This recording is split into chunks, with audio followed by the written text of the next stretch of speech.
கர்த்தருக்குள் மிகவும் அன்பான சகோதர சகோதரிகளே, இந்த அருமையான நாளிலும் வேதத்தை வாசிக்கலாம் வாங்க என்ற செய்தியின் மூலமாக உங்களை சந்திப்பதிலே நான் பெருமகிழ்ச்சி அடைகிறேன். பிரியமானவர்களே, நாம் 1 ராஜாக்கள் புத்தகத்தை பார்த்து கொண்டு வருகிறோம்.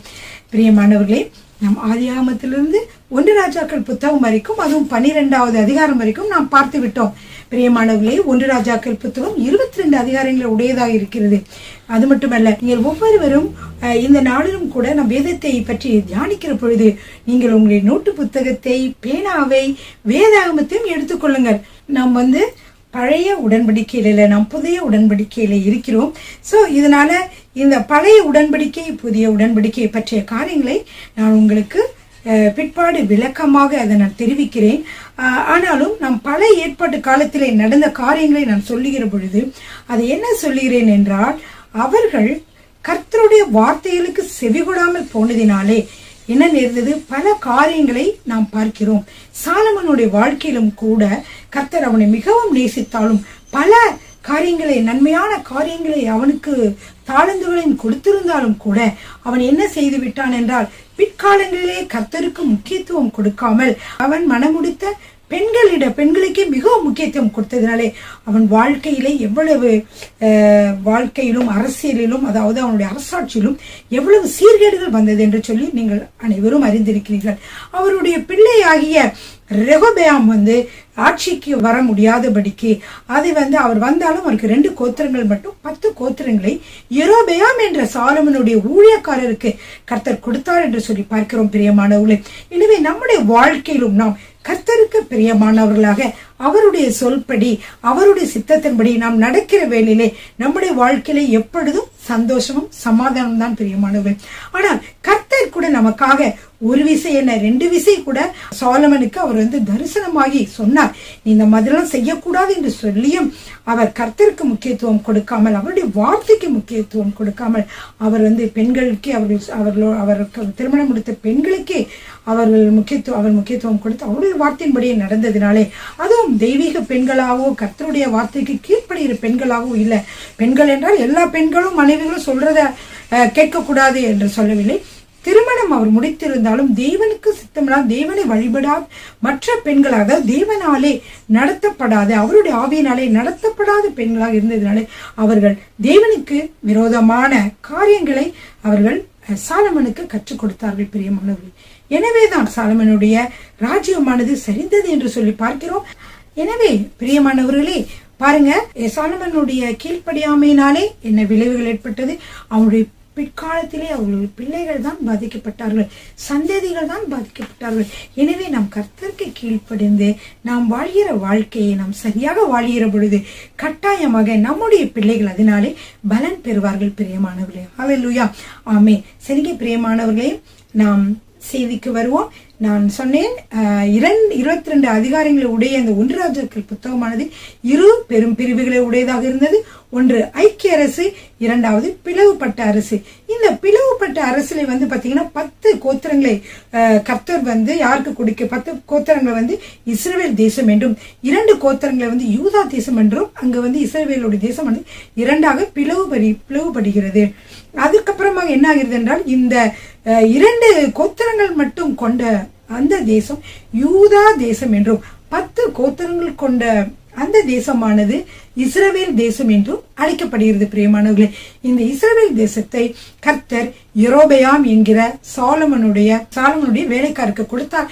அதே போல சாலமனுடைய மகனாகிய ரெகொபெயாம், அவரை உங்களுக்கு எல்லாருக்கும் தெரியும், அவருக்கு 2 கோத்திரங்களை கொடுக்கப்பட்டது. பிரியமானவர்களே, அப்படி இருக்கிற பொழுது நம்ம இந்த பிளவுபட்ட அரசை நம்ம பார்க்க போறோம். இதுல பிளவுபட்ட அரசை நம்ம 6 வகையாக பிரிக்கிறோம். பிரியமானவர்களே, 1 ராஜ்யத்தின் பிளவு, 12வது அதிகாரம் முதல் 14வது அதிகாரம் வரை.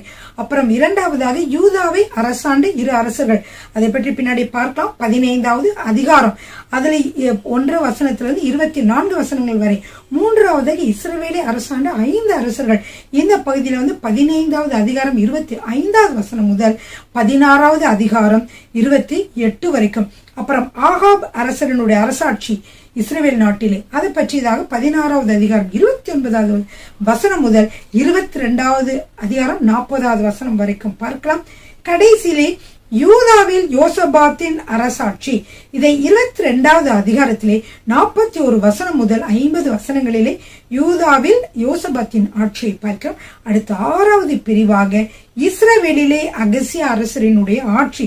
இதை 22ஆம் அதிகாரம் 51 முதல் 53 வரைக்கும் நீங்கள் படிக்கலாம் பிரியமானவர்களே. சரிங்க, எல்லாரும் வேத புத்தகத்தை எடுத்துக்கொள்ளுங்கள்.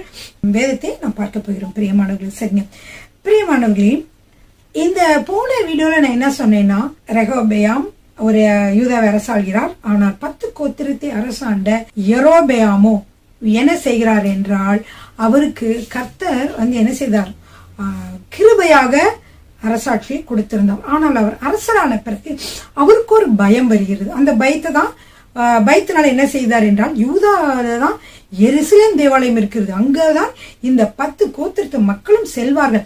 அப்படி செல்கிற வேளையில ஒருவேளைக்கு அவர்கள் யூதா தேசத்தோடு சேர்ந்து கொண்டு என்னை கொன்று விட்டாலும் கொன்று விடுவார்கள் என்று பயந்து 2 பொன் கன்று குட்டிகளை சேர்ந்து 2 இடங்களை அவர் வைத்து கோயிலாக, அதுங்க தேவனுடைய, அது மட்டும் இல்ல 2 வச்சுட்டு பேர் அதுக்கு கொடுக்கல. என்ன சொன்னார்னா, கர்த்தருக்கு பண்டிகை கொண்டாட வேண்டும் என்று அங்க போக வேண்டாம், இங்கே கர்த்தருக்கு பண்டிகை கொண்டாடுங்கள் என்று சொன்னார். பிரியமானவர்களே, இது உங்களுக்கு யாத்திரையாம் புத்தகத்திலே நாம் பார்த்த ஒரு காட்சிக்கு ஒப்பாக இருக்கும் என்று நான் நினைக்கிறேன் பிரியமானவர்களே.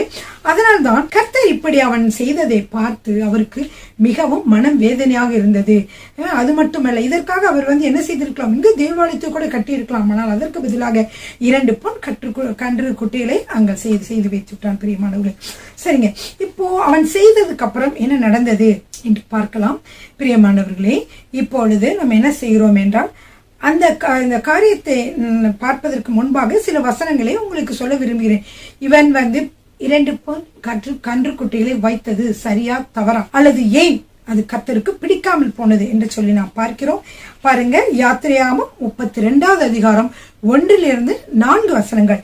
மோசே மலையிலிருந்து இறங்கி வர தாமதிக்கிறதை ஜனங்கள் கட்டபோது அவர்கள் ஆரோனிடத்தில் கூட்டம் கூடி அவனை நோக்கி, எகிப்து தேசத்திலிருந்து எங்களை அழைத்து கொண்டு வந்து அந்த மோசேக்கு என்ன சம்பவித்ததோ அறியோம். ஆதலால் நீர் எழுந்து எங்களுக்கு முன் செல்லும் தெய்வங்களை எங்களுக்காக உண்டு பண்ணும் என்றார்கள். மோசே 40 நாட்கள் மலையிலே கர்த்தரோடு பேசிக்கொண்டு கர்த்தர் கொடுக்கிற அந்த கட்டளைகளெல்லாம் வாங்கி கொண்டு வருவதற்காகவும் கர்த்தரோடு பேசுவதற்காகவும் சென்றார்.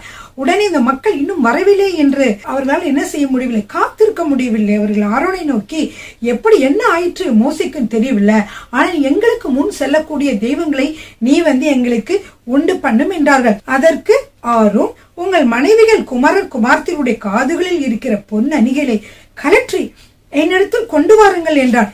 ஜனங்கள் எல்லோரும் தங்கள் காதுகளில் இருந்த பொன்னணிகளை கலற்றி ஆரோனிடத்தில் கொண்டு வந்தார்கள். அவர்கள் கையில் இருந்து அவன் அந்த பொன்னை வாங்கி சிற்ப கருவியினால் கருப்பிடித்து ஒரு கன்று குட்டியை வார்ப்பித்தான். அப்பொழுது அவர்கள், இஸ்ரவேலரே உங்களை எகிப்து, அவர்கள் என்றால் இங்க அந்த லீடர்ஸ், அதாவது மூப்பர்களை சொல்லப்பட்டிருக்கிறது.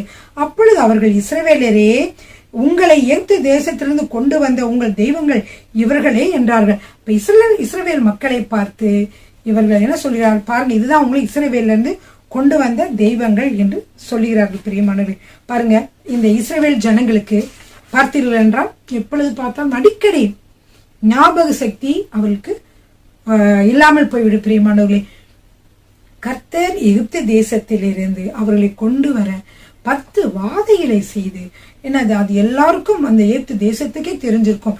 அப்படியே பல வாதைகளை செய்து இவர்களை மட்டும் பாதுகாத்து இவர்தான் இவர்களை வழி நடத்துகிறார் என்று கர்த்தர் சொல்லி, கர்த்தர்களுக்கு பலமுறை அவர்களோடு பேசி இருந்தார்.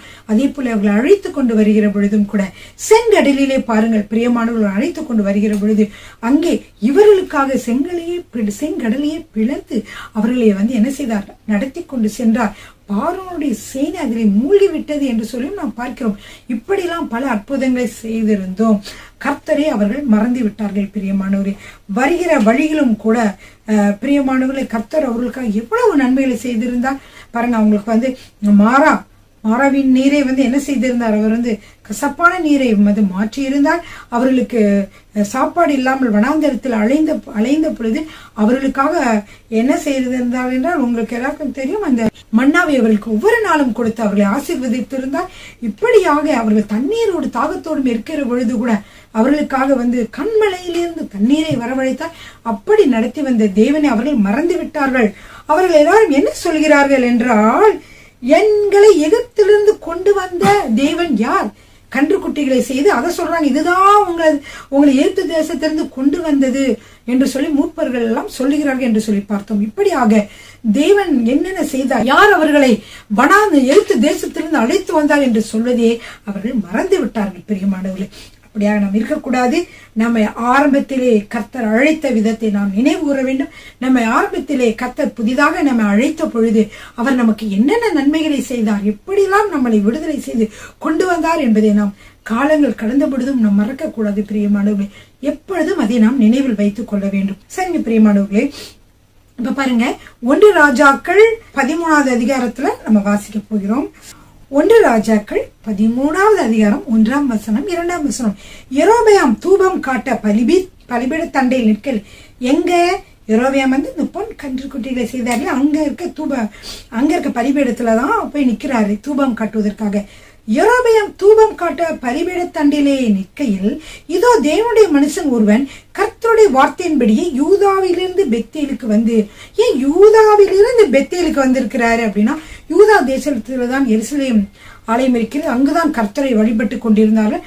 அப்படிப்பட்ட ஒரு இடத்தில் இருந்து கர்த்தர் என்ன செய்கிறார், நீ இஸ்ரவேலுக்கு போ என்று சொல்லி அனுப்புகிறார். ஏனென்றால் இஸ்ரவேலிலே என்ன நடக்கிறது, பலிபீடங்கள் கட்டப்பட்டு அதிலே பொன் கன்று குட்டிகளை வைத்து அதற்கு பலிபீடத்துல என்ன செய்ய போகிறார்கள், தூபம் காட்ட போகிறார்கள்.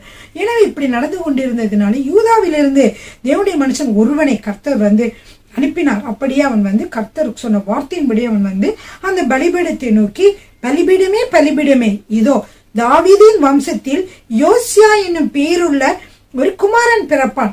அவன் உன்மேல் தூபம் காட்டுகிற மேடைகளின் ஆசாரியர்களை உன்மேல் பலியிடுவான்.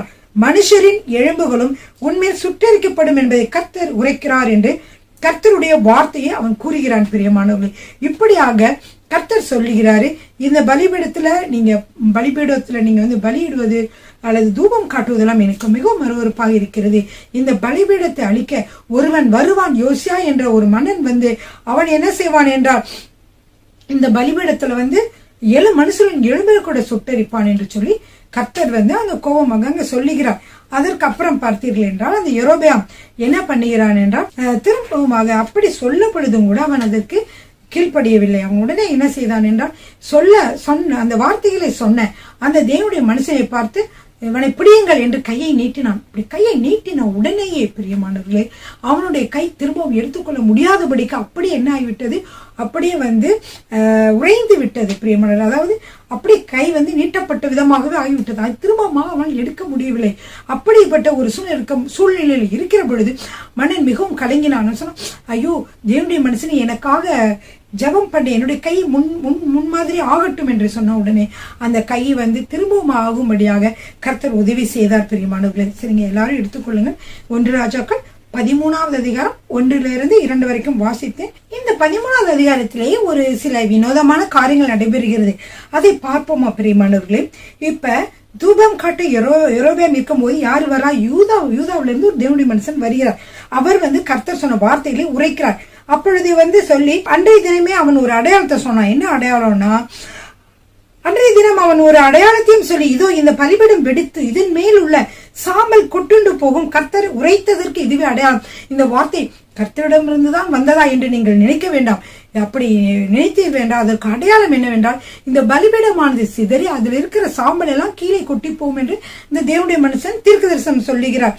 அப்பொழுது என்ன நடக்குது, இதை கேட்ட தேவனுடைய மனுஷன் வார்த்தைகள் ராஜாவை யெரொபெயாம் கேட்ட பொழுது, அவனை பிடியுங்கள் என்று தன் கையை பலிபீடத்திலிருந்து நீட்டினான்.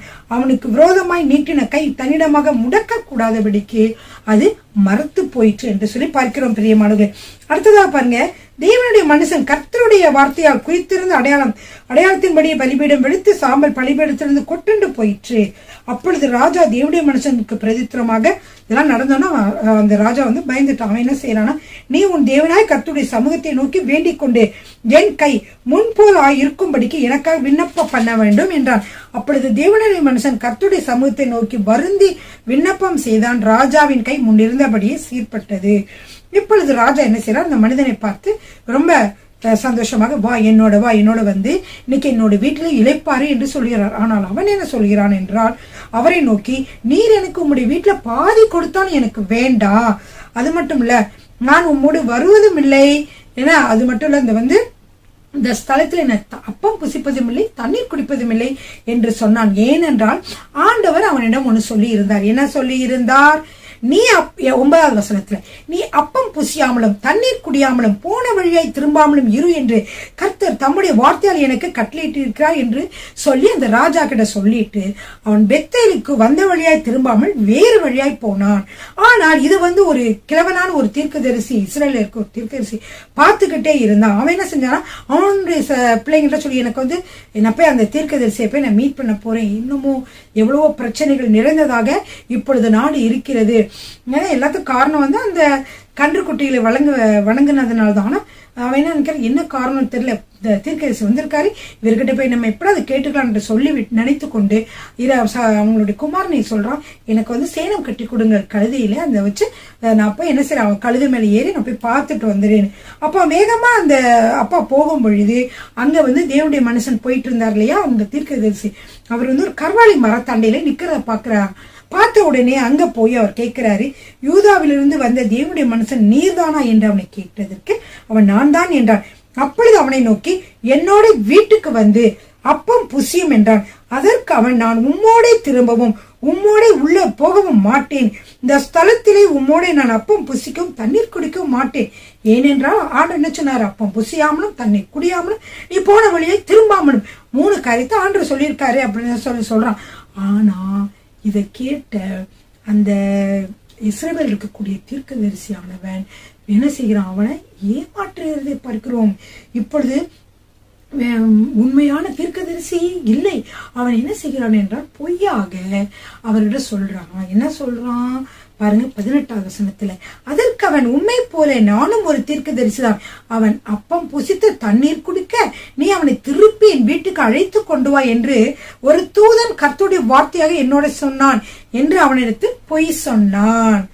அப்படி என்ன செஞ்சுட்டான், இவன் திரும்பி போய் சரி ஒரு தூதன் சொன்னான்னு கேட்டோன்னு கேட்கலாமா, கேட்க கூடாது, ஏன்னா கர்த்தர் சொன்ன வார்த்தை தான் நம்ம இது விசுவாசிக்கணும். தூதன் சொன்னா யார் சொன்னாலும் என்ன செய்ய முடியாது, கேட்க கூடாது நம்ம அப்படின்னு தான் வசனம் சொல்லுகிறது. அப்புறம் நான் சொல்றேன். அப்பொழுது அவன் இவனோட திரும்பி போய் இவன் வீட்டிலே அப்பம் புசிக்கவும் தண்ணீரும் குடித்தான். பிரியமானவர்களே, இப்படியாக அவன் செய்ததை நாம் பார்க்கிறோம். அப்பொழுது இதை பத்தி வாசிக்கலாமா? இப்ப 1 ராஜாக்கள் 18வது வசனத்துல இப்ப கொஞ்ச நேரத்துக்கு கூட வாசித்தேன் இல்லையா, என்ன சொன்னான்னா, இப்படி ஒரு தூதன் என்ன சொன்னான், இப்படியாக சொன்னார் என்று சொல்லுகிறார். கர்த்தருடைய வார்த்தையாக தூதன் சொன்னான்னு சொல்றாரு. ஆனா உண்மையிலே நாம் வசனத்தை எடுத்து பார்த்தோம் என்றால் கலாத்தியரிலே நாம் வாசிக்கலாம். பிரியமானவர்களே, பவுல் கலாத்தியருக்கு எழுதின நிருபம் 1ஆம் அதிகாரம் 8வது வசனம். பவுல் என்ன செய்கிறார், இயேசு கிறிஸ்து மரித்த பின்பு இயேசு கிறிஸ்துவோடு பேசின வார்த்தைகள், கர்த்தர் வெளிப்படுத்தின வார்த்தைகள் எல்லாம் சொல்லிக் கொண்டு வருகிறார். சுவிசேஷமாக கிருபையின் சுவிசேஷத்தை சொல்லிக் கொண்டு வருகிறார். அப்படி அவர் வருகிற பொழுது அவர் என்ன சொல்கிறார், 6வது வசனம், 1ஆம் அதிகாரம் 6வது வசனம், உங்களை கிறிஸ்துவின் கிருபையினாலே அழைத்தவரை நீங்கள் இவ்வளவு சீக்கிரமாய் விட்டு வேறொரு சுவிசேஷத்திற்கு திரும்புகிறதை பற்றி நான் ஆச்சரியப்படுகிறேன். வேறொரு சுவிசேஷம் இல்லையே. சிலர் உங்களை கலகப்படுத்தி கிறிஸ்துவனுடைய சுவிசேஷத்தை புரட்ட மனதா இருக்கிறார்களே அல்லாமல் வேறல்ல. நாங்கள் உங்களுக்கு பிரசங்கித்த சுவிசேஷத்தை அல்லாமல் நாங்களாவது வானத்திலிருந்து இறங்கி வருகிற ஒரு தூதனாவது வேறொரு சுவிசேஷத்தை உங்களுக்கு பிரசங்கித்தால் அவன் சபிக்கப்பட்டவனாய் இருக்க கடவன் அப்படின்னு சொல்றாரு. அதனால முன் சொன்னது போல மறுபடியும் சொல்லுகிறேன், நீங்கள் ஏற்றுக்கொண்ட சுவிசேஷத்தை அல்லாமல் வேறொரு சுவிசேஷத்தை ஒருவன் உங்களுக்கு பிரசங்கித்தால் அவன் சபிக்கப்பட்டவனாய் இருக்க கடவன் அப்படின்னு சொல்லி கலாத்தியர் சொல்றாரு இல்லையா. அப்படி இருக்கும் பொழுது இங்க பாத்தீங்கன்னா 18வது வசனத்துல என்ன பார்த்தோம்னா, இந்த இஸ்ரவேலில இருக்கக்கூடிய தீர்க்கதரிசியானவர். அங்க தேவனுடைய மனுஷன் யார சொன்னேன்னா யூதாவிலிருந்து வந்தவர் தேவனுடைய மனுஷன் என்று வைத்துக் கொள்ளுங்கள், இவர் தீர்க்கதரிசி என்று வைத்துக் கொள்ளுங்கள். இந்த தீர்க்கதரிசியும் 2 பேருமே தீர்க்கதரிசி, 2 பேரும் தேவனுடைய மனிதர்கள் தான். அப்ப இந்த இஸ்ரவேல் சொல்றாரு, இஸ்ரவேலுக்கு கூடிய அந்த தீர்க்கதரிசி சொல்றாரு, தூதன் தான் சொன்னாரு நீ என்னோட வீட்டுக்கு வேணும். அவரும் அதே மாதிரி செஞ்சு வந்துட்டாங்கன்னா அது தவறு. அதனால அவர் பின்னாடி என்ன ஆகுதுன்னா 20வது வசனத்திலே அவர்கள் பந்தியில் உட்கார்ந்து இருக்கிற பொழுது அவனை திருப்பி கொண்டு வந்த தீர்க்கதரிசிக்கு கர்த்தருடைய வார்த்தை உண்டானதினால் அவன் யூதாவிலிருந்து வந்த தேவனுடைய மனுஷனை பார்த்து சப்தமிட்டு, உன் தேவனாகிய கர்த்தர் உனக்கு கற்பித்த கட்டளை நீ கை கொள்ளாமல் கர்த்தருடைய வாக்கை மீறி. இப்ப இது யார் சொல்றா?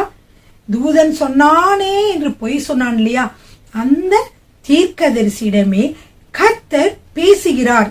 அதனால அவன் சொல்றான், உன் தேவனாய கர்த்தர் உனக்கு கற்பித்த கட்டளையை நீ கை கொள்ளாமல் கர்த்தருடைய வாக்கை மீறி அப்பம் புசிக்கவும் தண்ணீர் குடிக்கவும் வேண்டாம் என்று அவர் விளக்கின ஸ்தலத்திற்கு நீ திரும்பி போய் அப்பம் புசித்து தண்ணீர் குடித்தபடியா உன்னுடைய பிரேதம் உன் பிதாக்களின் கல்லறையிலே சேருவதில்லை என்று கர்த்தர் சொல்லுகிறார் என்றார். கர்த்தர் பாருங்க, அந்த காலத்துல வந்து பரிசுத்த ஆவியானவர் வந்துட்டு தான் போவார். வந்து ஏதாவது முக்கியமான விஷயங்களை சொல்லிட்டு போயிடுவாரு.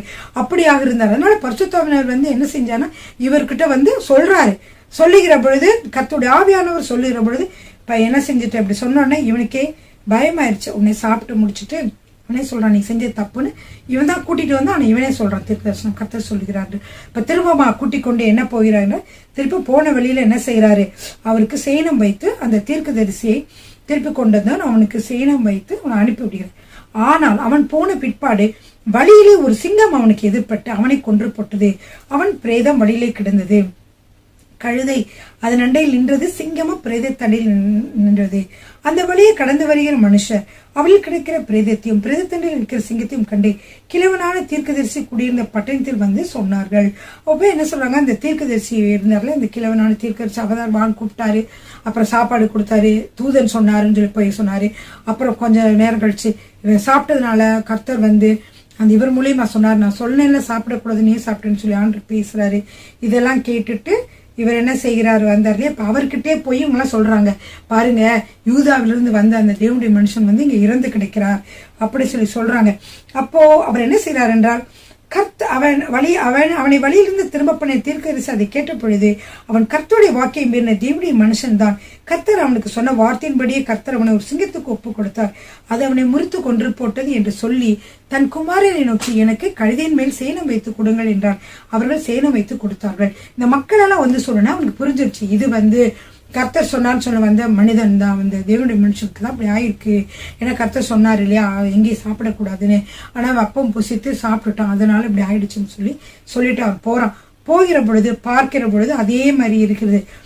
அந்த கிழவனான தீர்க்கதரிசி யூதா, அதாவது இஸ்ரவேல் தீர்க்கதரிசி என்ன செய்கிறார் என்றால், தேவனுடைய மனுஷன் பிரேதத்தை எடுத்து அதை கழுதையின் மேல் வைத்து அதற்காக துக்கம் கொண்டாடவும் அதை அடக்கம் பண்ணவும் அதை தன் பட்டணத்திற்கு கொண்டு வந்து அவன் பிரேதத்தை தன்னுடைய கல்லறையிலே வைத்தான். அவனுக்காக ஐயோ என் சகோதரி என்று புலம்பி துக்கம் கொண்டாடினார்கள். அப்படியாக நடக்கிறது பிரியமானவர்கள். இப்ப அவங்க சொல்றார், அந்த இஸ்ரவேலிலே இருக்கக்கூடிய அந்த வயதான தீர்க்கதரிசி சொல்கிறார், நான் இறந்தாலும் என்னை என்ன செய்யுங்க, இந்த கல்லறை மேலேயே அவர் அடக்கம் பண்ணின இடத்துலயே வந்து என்ன செய்யுங்க, என்னையும் வந்து அடக்கம் பண்ணிருங்கன்னு சொல்லிட்டாரு. ஏன்னா அவருக்கு புரிஞ்சிருச்சு அவர் செய்த தவறுனால்தான் இவர் இறந்து போயிட்டார் என்று சொல்லி புரிகிறது அவருக்கு.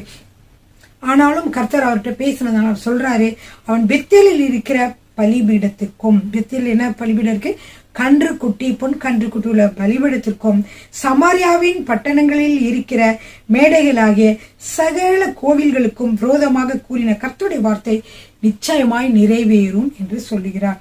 இந்த நடவடிக்கைக்கு பின்பு யெரொபெயாம் தன் பொல்லாத வழிகளை விட்டு திரும்பாமல் மறுபடியும் ஜனத்தில் ஈனமானவர்களை மேடைகளின் ஆசிரியராக்கினான். இவ்வளவு நடந்த பொழுதும் கூட அந்த யெரொபெயாம் என்ற மன்னர் வந்து திருந்தவே இல்லை. அவர் திரும்பவும் வந்து ஈனமானவர்களை என்ன செய்தார், கொண்டு வந்து மேடையிலே ஆசாரியனாக்கினார் என்று சொல்லி பார்க்கிறோம். சரி பிரியமானவர்களே, அவனை வந்து அப்படிப்பட்டவர்கள் மேடைகளில் ஆசாரியனானார்கள். யெரொபெயாமின் வீட்டாரை பூமியின் மேல் வைக்காமல் அதம் பண்ணி அழிக்கும்படியாக இந்த காரியம் அவர்களுக்கு பாவமாக மாறினது. பிரியமானவர்களே, இந்த யெரொபெயாம் திரும்பவும் செய்கிறதுனால ஆண்டவர்களுக்கு மிகவும் வந்து என்ன செய்யறதுக்கு ஒரு வழியாய் போய்விட்டது என்றால், இந்த குடும்பமானது அழிவுக்கு நேராக, இவனுடைய காரியத்தினாலே குடும்பமானது அழிவுக்கு நேராக செல்லக்கூடிய ஒரு காரியமாக, ஒரு பாவமாக இங்க இருக்கிறது நம்ம பார்க்கிறோம் பிரியமானவர்களே.